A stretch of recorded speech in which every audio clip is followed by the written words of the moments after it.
In the film industry, there's a term, the hero shot, meaning it's the best shot, the best thing. But we like to say that for Film for IMAX movies, we are the hero way to experience the movie in theaters.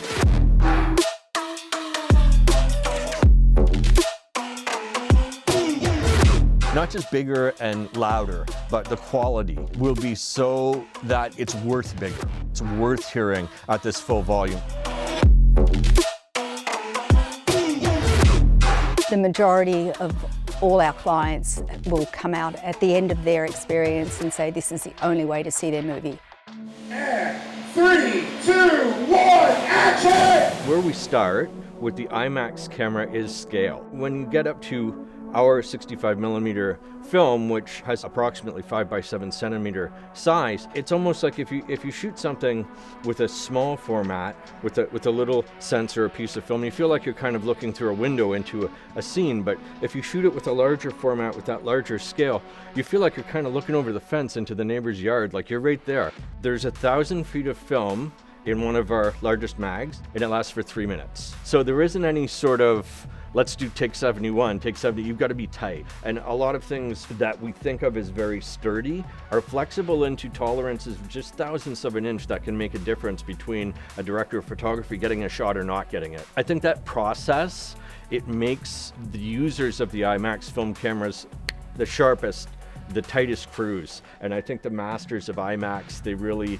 are the greatest filmmakers in the world. It's been interesting to think about, some films are made for IMAX and others are not, but I don't believe that's true. So DMR stands for Digital Media Remastering, and it was designed as a tool to take content not shot in the IMAX format to convert it and optimize it for our format. And I think many people don't realize how involved we are with the filmmakers. We're not just taking content and putting it on an IMAX screen. We're working with them to really develop the look of the film in every single phase. There hasn't been a film for us that has proven that it doesn't work in our format. You can have a really touching, sentimental moment with a tight close-up on an actor's face. It's not just about things exploding.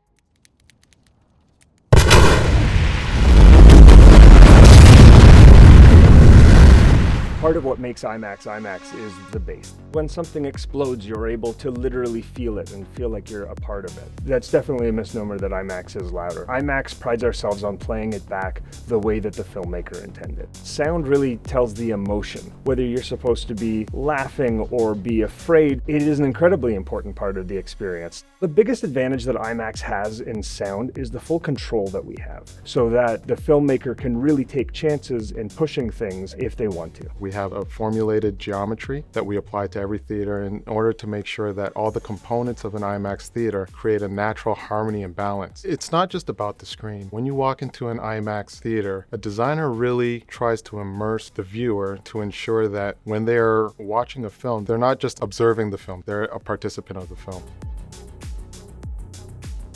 So many cinemas are not consistent in the way they present movies. For filmmakers, that's very frustrating. To me, that's one of the singular most important things to them, is that when they come in this theater and they finish the remaster on their movie in IMAX, knowing that how it looks and sounds in this room is exactly how it's going to look and sound in theaters around the world, that's a big deal.